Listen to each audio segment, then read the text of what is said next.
Hey hi hello gamers welcome to Animax gaming. Okay guys, நம்ம இன்றைக்கி என்ன video பார்க்க போகிறோன்னா டீமன்ஸ் ஆஃப் ஷேடோ ரிலம் எபிசோட் 3 வந்து பார்த்தீங்கன்னா பார்க்க போகிறோம். ஸோ வீடியோக்குள்ளே போகிறதுக்கு முன்னாடி நீங்கள் சேனல் புதுசாக இருந்தால் மறக்காம சப்ஸ்கிரைப் பண்ணி வச்சுக்கோங்க. அண்ட் மறக்காம வீடியோ பார்த்ததுக்கப்புறம் பிடிச்சிருந்ததுன்னா லைக் பண்ணுங்கள். அண்ட் வீடியோ பிடிக்கல அப்படின்னா வீடியோவில் என்ன குறை இருக்கோ அதை மறக்காம கீழே கமெண்ட் பண்ணுங்கள். என்னோட அடுத்தடுத்த வீடியோவில் நான் கண்டிப்பாக திருத்திக்கிறேன். அண்ட் நம்ம சேனல் நிறையா அனி வீடியோஸ் அண்ட் கேம் வீடியோஸும் பார்ப்போம். ஸோ ரொம்ப யூஸ்ஃபுல்லாகவும் இருக்கும் உங்களுக்கு, அதனால் சப்ஸ்கிரைப் பண்ணி வச்சுக்கோங்க. ஓகே ஃப்ரெண்ட்ஸ், இப்போதைக்கு நம்ம வந்து பார்த்தீங்கன்னா டீமன்ஸ் ஆஃப் ஷேடோ ரிலம் இன்றைக்கி அப்லோட் பண்ண போகிறோம். நாளைக்கு வந்து பார்த்தீங்கன்னா விஸ்டோரி அப்லோட் பண்ணலான்னு இருக்கேன். இன்றைக்கி இந்த எபிசோடுக்குள்ளே போவோம் வாங்க. ஸோ இப்போதைக்கு நம்ம அவன் டேரா எல்லாருமே வந்து பார்த்திங்கன்னா அந்த வில்லேஜ்லேருந்து எஸ்கேப் ஆகிட்டு வந்துட்டுருக்காங்க காரில். ஸோ காரில் வந்துட்டுருக்கப்போ ஒரு சின்ன ஒரு ஷாப்பில் வந்து பார்த்திங்கன்னா நிறுத்துறாங்க. அதில் அவனுக்கு தேவையான டிஷர்ட், அவனுக்கு தேவையான செப்பல்ஸ் அதெல்லாம் வந்து பார்த்திங்கன்னா வாங்கிட்டு அவனுக்கு ஃபுட்டும் வந்து பார்த்திங்கன்னா வாங்கி கொடுக்குறாங்க. அதே மாதிரி அவன் வந்து பார்த்திங்கன்னா ஃபுட்டை பார்த்தோன்னே மிகப்பெரிய ஷாக் ஆகிடுறான். இவ்வளோ விலை அதிகமான ஃபுட்டை எங்கடா இருந்து வாங்குறீங்க அப்படிங்கிற மாதிரி ஷாக் ஆகிறான். ஏன்னா அவன் இருந்த வில்லேஜில் இந்த ஃபுட்டெல்லாம் வந்து பார்த்திங்கன்னா ரொம்ப ரொம்ப அரிதான ஃபுட்டு. ஸோ இதை பார்த்தோன்னே செமையாக ஷாக் ஆகிடுறான். அண்ட் நல்லாவே சாப்பிட ஆரம்பிக்கிறான். ஃபுட்டு வேறு லெவலில் இருக்குது. என்னடா கடவுளுக்கு படைக்கிறதெல்லாம் எனக்கு படைச்சிட்டு இருக்கீங்க அப்படிங்கிற மாதிரி தான் வந்து பார்த்தீங்கன்னா அவன் அதை சாப்பிட்டு ருசிச்சு சாப்பிட்டு இருக்கான். ஸோ இந்த மாதிரி ஃபுட்டெல்லாம் சாப்பிட்ருக்க மாட்டாங்க வில்லேஜில். ஸோ அதனால் இப்போ வாங்கி கொடுத்துட்ருக்காங்க. இப்படி இரு வந்து சாப்பிட்டு இருக்க மேலே இருக்க 2 டீமன்ஸ் லெஃப்ட் அண்ட் ரைட்டும் நம்ம டேரா கிட்ட கேட்க ஆரம்பிக்கிறாங்க. இது என்ன மாதிரி இடம் அப்படின்னு கேட்க நம்ம டேரா சொல்கிறோம், இது லாங் ட்ராவல் பண்ணிட்டு வரவங்களாம் ஒரு ரெஸ்ட் எடுக்கிற இடம்னு வச்சுக்கலாம். ஸோ இங்கே வந்துட்டு அவங்க சாப்பிடுவாங்க, சாப்பிட்டு லெட்டின்லாம் யூஸ் பண்ணிவிட்டு ஏதாவது பர்ச்சேஸ் பண்ணணும்னா பர்ச்சேஸ் பண்ணிப்பாங்க அப்படிங்கிற மாதிரி நம்ம டேரா சொல்கிறோம். ஓ அப்படியா அப்படின்னு சொல்லிட்டு 2 டீமன்ஸும் பார்க்குறாங்க. சரி நீங்கள் சாப்பிட வரலையா அப்படின்னு கேட்க அந்த 2 டீமன்ஸும் சொல்கிறாங்க, நாங்கள் ஹியூமன்ஸ் ஃபுட்டெல்லாம் சாப்பிட்றதில்ல அப்படின்னு சொல்லி முடிச்சதுக்கப்புறம் சரி நாங்கள் போய் சாப்பிட்டு வரோம், நீங்கள் ஹீரோவை பார்த்துக்கோங்க அப்படின்னு சொல்லிட்டு அவங்க 2 பேருமே சாப்பிட போகிறாங்க.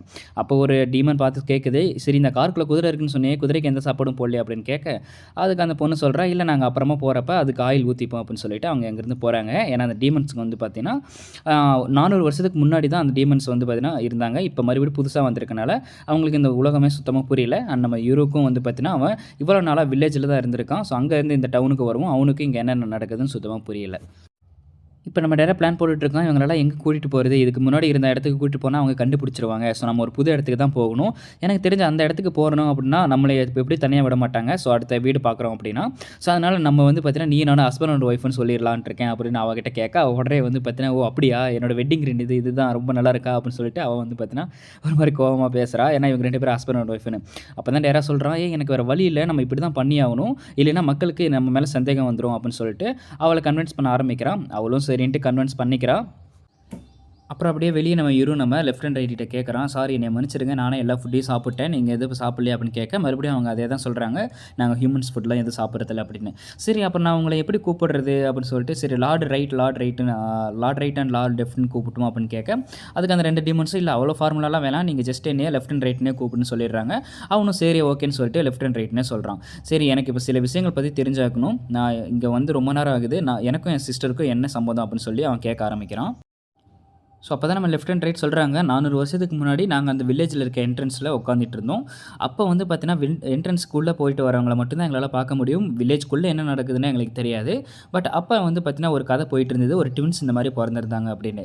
அதுக்கப்புறம் கொஞ்ச நாள் கழிச்சு நீயும் உங்கள் அம்மாவும் அவங்க அப்பா கூட வந்துட்டு இருந்தேன். ஸோ ரொம்ப சந்தோஷமாக இருந்தது. பட் நாங்கள் இன்னொரு ட்வின்னை நாங்கள் இது வரைக்கும் பார்த்ததே இல்லை.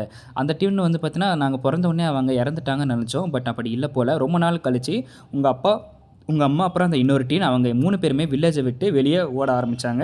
ஏன்லாம் எங்களுக்கு தெரியாது, சரி பட் அவங்க வந்து பார்த்திங்கன்னா ஓட ஆரம்பித்தாங்க அப்படின்ட்டு அந்த 2 லெஃப்ட் அண்ட் ரைட்டும் டீமன்ஸும் வந்து பார்த்திங்கன்னா சொல்ல ஆரம்பிக்கிறாங்க. அவளும் ரொம்ப சின்ன பொண்ணாக தான் இருந்தால், அவளோட பிளட்லேயே உன்னோட வாசம் தான் அடிச்சுது. ஸோ நாங்கள் அதை வச்சு தான் கண்டுபிடிச்சோம் உன்னோட ட்வின்னும் உயிரோடு தான் இருக்கானே. ஸோ அந்த நாளில் தான் உங்கள் அம்மாவும் உங்கள் அப்பா அண்ட் அந்த இன்னொரு ட்வின் அவளோட தங்கச்சி 3 பேருமே அந்த வில்லேஜை விட்டு வெளியே போனாங்க அப்படின்னு சொல்கிறாங்க. அப்போ தான் சொல்கிறான், ஓ நான் நினச்சேன் என்னோடய அம்மா அப்பா என்னையும் என் தங்கச்சி 2 பேருமே விட்டுட்டு போயிட்டாங்க அப்படின்னு நினச்சேன். பட் இல்லை, என்னோட தங்கச்சி அவங்க கூட்டிகிட்டு தான் போயிருக்காங்க. ஏன்னா நம்ம வில்லேஜில் ப்ரீவியஸ் எபிசோடில் அவனோட வில்லேஜில் ஒரு தங்கச்சி வச்சிருப்பாங்க. அந்த தங்கச்சி வந்து பார்த்திங்கன்னா ஒரு ஃபேக்கான தங்கச்சி, நம்ம ஏமாற்றிட்டு இருந்திருப்பாங்க அந்த வில்லேஜ்காரங்களே. ஸோ அதை நினச்சிருப்பான். ஓகே இப்போ அவங்க வந்து பார்த்திங்கன்னா அவளை கூட்டிகிட்டு போயிருக்காங்க, பட் என்னை விட்டுட்டு போயிட்டாங்க. இதுக்கப்புறம் அந்த உண்மையான ஆசை, அவனோட உண்மையான தங்கச்சி கண்டுபிடிச்சா மட்டும் தான் என்னோட பேரண்ட்ஸை கண்டுபிடிக்க முடியும் அப்படின்னு சொல்லிட்டு அவன் யோசிச்சுட்டு இருக்கான். அப்போ டேராவும் ஹானாவும் சாப்பிட்டு முடிச்சுட்டு வந்துடுறாங்க. ஸோ அப்போ தான் நம்ம நம்ம ஹீரோக்கிட்ட கேட்குறோம், லிட்டின் ஏதாவது போகணுன்னா போயிட்டு வந்திருப்பான், நம்ம ரொம்ப தூரம் ட்ராவல் பண்ண போகிறோம் அப்படின்னு கேட்க நம்ம ஹீரோ அதுக்கு சொல்கிறான், இல்லை நான் அப்போயே அந்த காட்டுக்குள்ளே போயிட்டு வந்துட்டேன் அப்படிங்கிறான். என்னது காட்டுக்குள்ளே போயிட்டு வந்துட்டேன், அங்கெல்லாம் போகக்கூடாதுப்பா, இது வந்து வில்லேஜ் மாதிரி கிடையாது அப்படின்னு சொல்ல அவனும் ஓகே ஓகே அப்படின்னு சொல்லி எல்லாத்தையும் கற்றுக்க ஆரம்பிக்கிறேன் கொஞ்சம் கொஞ்சமாக. ஸோ அப்போ தான் நம்ம ஹானாச்சான் நம்ம இருக்கிட்ட சொல்கிறா, கார் மேலாம் இப்படி உட்காரக்கூடாதுப்பா, சஸ்பீஸாக பார்ப்பாங்க உன்னைய மக்கள் எல்லாம் அப்படின்னு சொல்ல, அப்போ நம்ம இரு கேட்குறான், லெஃப்ட் அண்ட் ரைட் மட்டும் மேலே உட்காந்துட்டு இருக்காங்க அப்படின்னு கேட்க, அப்போ அந்த டீமன்ஸ் 2 பேரும் சொல்கிறாங்க, நார்மல் பீப்புளால் எங்களே பார்க்க முடியாது, ஒன்லி நாங்கள் நினச்சா மட்டும் தான் பார்க்க முடியும், அண்ட் டீமன் யூசர்ஸால் எங்களை பார்க்க முடியும் அப்படின்னு வந்து பார்த்திங்கன்னா சொல்கிறாங்க. அதாவது டீமன் யூசர்ஸ் மட்டும் தான் பார்க்க முடியும், அண்ட் நார்மல் பீப்புள் பார்க்கணும் அப்படின்னா அந்த டீமன்ஸ் நினச்சா மட்டும் தான் பார்க்க முடியும். அப்புறம் அவங்க எல்லோரும் சேர்ந்து அந்த இடத்த விட்டு காலி பண்ண ஆரம்பிக்கிறாங்க. அப்போ தான் நம்ம இரு மறுபடியும் அவனோட கதையை கேட்குறான், எனக்கும் என் தங்கச்சிக்கும் என்ன தான் நடந்தது அப்படின்னு.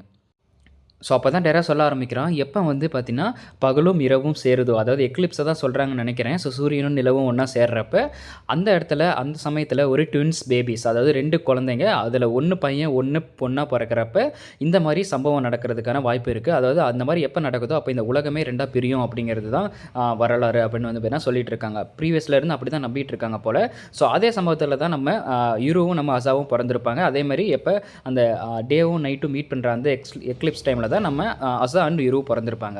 அப்புறம் அந்த டீமன்ஸும் சொல்ல ஆரம்பிக்கிறாங்க, இந்த மாதிரி ஒரு தடவை 400 வருஷத்துக்கு முன்னாடி இதே மாதிரி சம்பவம் ஒன்று நடந்தது. ஸோ அப்போ வந்து ஈஸ்ட்டும் வெஸ்ட்டும் 2ஆக பிரிஞ்சிருச்சு. அண்ட் அதுக்கு முன்னாடி நடந்த சம்பவமும் அதே மாதிரி தான், நார்த்தும் சவுத்தும் வந்து பார்த்திங்கன்னா 2ஆக பிரிஞ்சுது. ஸோ இந்த மாதிரி எப்போ ட்வின்ஸ் பாய்ஸ் அண்ட் கேர்ள்ஸ் இந்த எக்லிப்ஸில் பிறக்கிறாங்களோ அப்போலேருந்து பிரச்சனை ஆரம்பிக்கும். ஸோ அதுதான் வந்து பார்த்தீங்கன்னா பழங்காலத்திலிருந்து நம்பப்படுற நம்பிக்கை அப்படின்னு சொல்ல நம்ம யூரோ கேட்குறான், அப்போ நாங்கள் 2 பேரும் சபிக்கப்பட்ட குழந்தைகள் அப்படின்னு கேட்க, அப்போ அந்த டீமன் சொல்கிறாங்க, இல்லை அது அப்படி கிடையாது, உங்களோட பவர் யூஸ் பண்ணிவிட்டு இந்த மக்கள் அவங்களுக்குள்ளேயே அடிச்சுக்கிட்டு சாகுறாங்க அப்படின்னு வந்து பார்த்தீங்கன்னா நம்ம டீமன்ஸ் சொல்ல ஆரம்பிக்கிறாங்க. அப்போ தான் நம்ம அந்த இரு டீமன்ஸ் கிட்ட கேட்குறான், எனக்கு இன்னும் எந்த பவருமே வரலையே, எப்படி எனக்கு பவர் வருதுன்னு சொல்லுங்கன்னு சொல்ல, அப்போ தான் அந்த டீமன் சொல்கிறான், இப்போதைக்கு உனக்கு அன்லாக் ஆகலை, பட் உனக்கு கண்டிப்பாக அன்லாக் ஆகும். உன்னோட தங்கச்சி ஆசா அதை ஆல்ரெடி அன்லாக் பண்ணிட்டா, அவளோட பவர் தான் பிரேக் அப்படிங்கிறான். அண்ட் அவளோட பவர் பிரேக்காக இருந்தால் கண்டிப்பாக உன்னோட சீலாக தான் இருக்கும். பிரேக் அப்படின்னா எவ்வளோ பெரிய கதவு, எவ்வளோ பெரிய ஒரு மூடி வச்சிருந்த சம்பவமாக இருந்தாலும் அதை வந்து பார்த்தீங்கன்னா பிரேக் பண்ண முடியும். சீல் அப்படின்னா எவ்வளோ பெரிய விஷயமா இருந்தாலும் அதை அவனால் சீல் பண்ண முடியும் அப்படின்னு சொல்கிறாங்க. அண்ட் அப்படியே இன்னொரு சைடு போகிறாங்க, நம்ம ஆசா சானோட லீடர் வந்து பார்த்தீங்கன்னா அங்கே இருக்கான். அவன் வந்து நார்மலான பீப்புளுக்கு ஹெல்ப் பண்ணிட்டு இருக்க மாதிரி தோணுது. ஏன்னா ஒரு பொண்ணு வந்து பார்த்தீங்கன்னா ஓடிட்டு இருக்கா. ஸோ அவளை வந்து பார்த்தீங்கன்னா ஒருத்தர் துரத்தி வந்துட்டு இருக்கான்.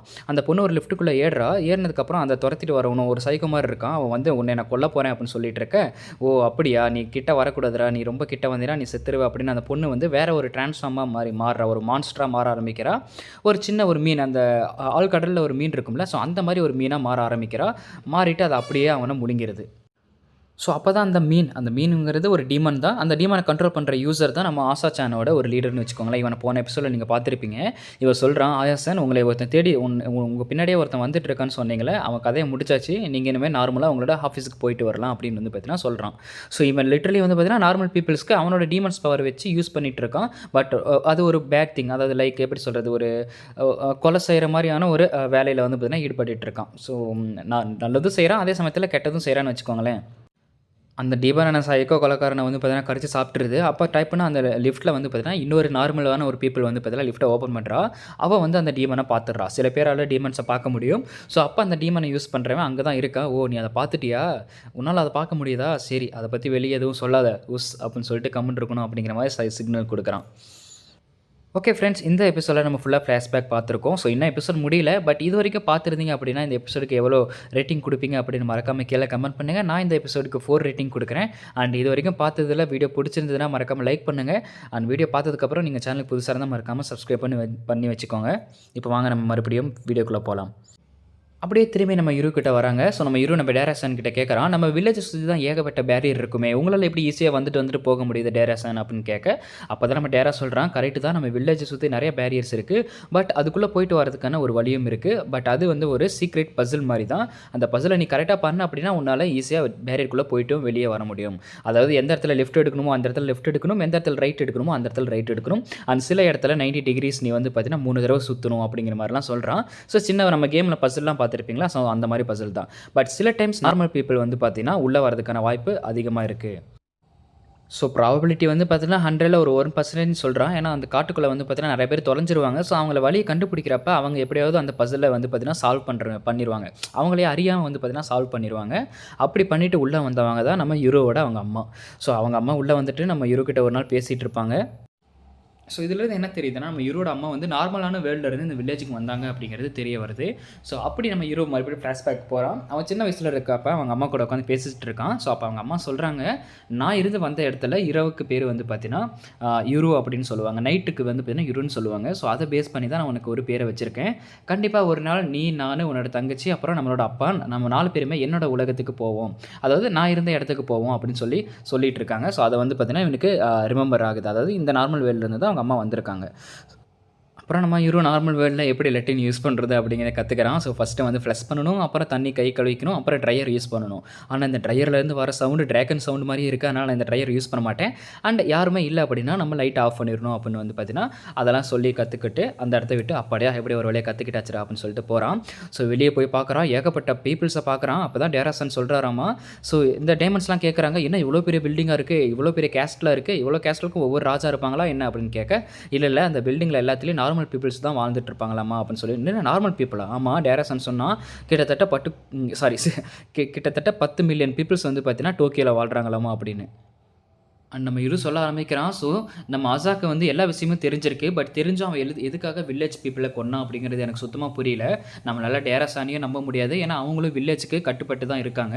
ஸோ நம்ம எப்படியாவது ஆசாவை கண்டுபிடிச்சி என்னோட அப்பா அம்மாவை கண்டுபிடிச்சி அவங்கக்கிட்ட தான் நான் என்ன நடந்தது அப்படிங்கிறத கேட்க முடியும். ஸோ அதுதான் ஒரே வழி அப்படின்னு சொல்லிட்டு, நீங்கள் அவளை கண்டுபிடிக்க எனக்கு உதவுவீங்களா அப்படின்னு கேட்க, நம்ம 2 டீமன்ஸும் கண்டிப்பாக நாங்கள் உதவுறோம், நாங்கள் உன்னோட டீமன்ஸ் அப்படின்னு சொல்ல அவங்க 2 பேரும் வந்து பார்த்தீங்கன்னா உதவுறதுக்கு ஆரம்பிக்கிறாங்க.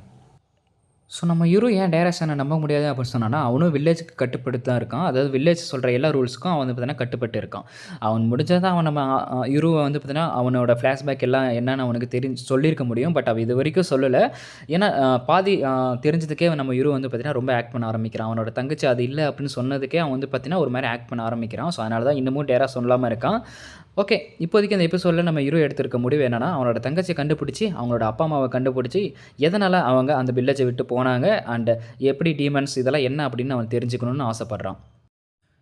அண்ட் அது மட்டும் இல்லாமல் இந்த புது உலகத்தில் அவனுக்கு தெரிஞ்சுக்க வேண்டிய விஷயங்களும் நிறையா இருக்குது. ஏன்னா அவன் வில்லேஜ்லேருந்து வந்திருக்கான். இங்கே நிறைய விஷயங்கள் அவனுக்கு புதுசாக இருக்குது. சில விஷயங்களை கற்றுட்ருக்கான் இப்போ தான் கொஞ்சம் கொஞ்சமாக. ஓகே, இது வரைக்கும் எதை நோக்கி போயிட்டுருக்குன்னு தெரில. பட் ஒரு அளவுக்கு கண்டுபிடிச்சிருக்கோம். பட் அசா ஏன் வில்லேஜில் இருக்க நார்மல் பீப்புள்ஸை கொன்னா அப்படிங்கிறது தெரியல. பட் அவளையும் வந்து பார்த்தீங்கன்னா கிட்டத்தட்ட நல்லவங்க மாதிரி தான் காமிக்கிறாங்க.